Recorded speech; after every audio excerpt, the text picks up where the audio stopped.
Time to tune in. Now another Sports Center. It's a movement. The final topic of today. Each of us is going to take and name a team that you think is going to be a lot better than people are actually expecting for this NFL season. And I'm going to go ahead and kick it off first. We were talking about them before, and I want to call them San Diego, but the LA Chargers. I think the Chargers, man, Justin Herbert, man, he's not only a legitimate MVP candidate, he's getting a healthy Austin Eckler back, healthy receiver core, had a really, really good draft once again. That O-line definitely had some holes that were filled, so he's not going to be running as much. He's going to have more time to take and develop. If he's able to build off the areas of opportunity from last year, I'm telling you, the LA Chargers are about to be stupid. They're about to be stupid good. I mean, when I say good, I mean talking maybe 10, 11 wins, potentially. Obviously, it's a very competitive division. You're in there with the very scrappy Broncos. You got the Chiefs and the Raiders. They're a big question mark.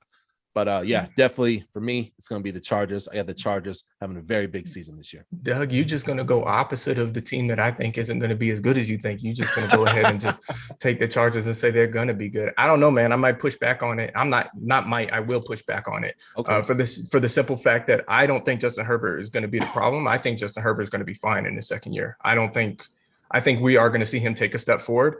But for some reason, they cannot get their health under control over there in the other half of LA. They can't.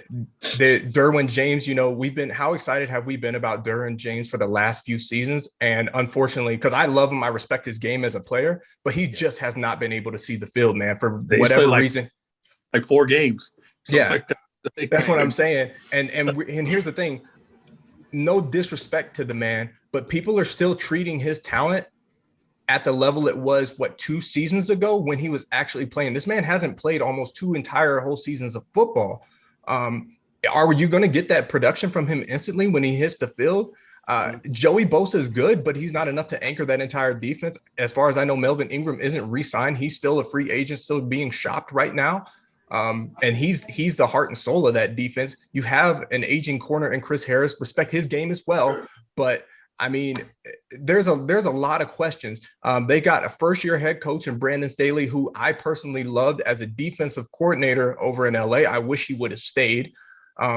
But just because you're a great defensive coordinator and doesn't mean that translates always into being a head coach. Sean McVay will tell you, transitioning from offensive coordinator spot, quarterbacks coach to a head coach, there's a lot of responsibilities that he wasn't prepared to take on in his first year. And just not even coaching the team, but learning to delegate when you're so used to having control over everything, that's a coach's biggest challenge. So I think Brandon Staley's got his hands full over there. I wish him well, just because I like the guy, but I just don't see it.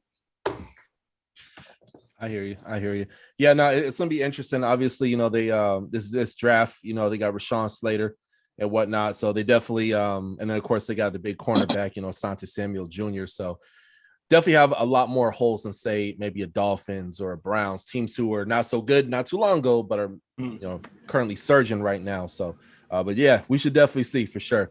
All right, who's up next? I'll go. I'm gonna agree with you.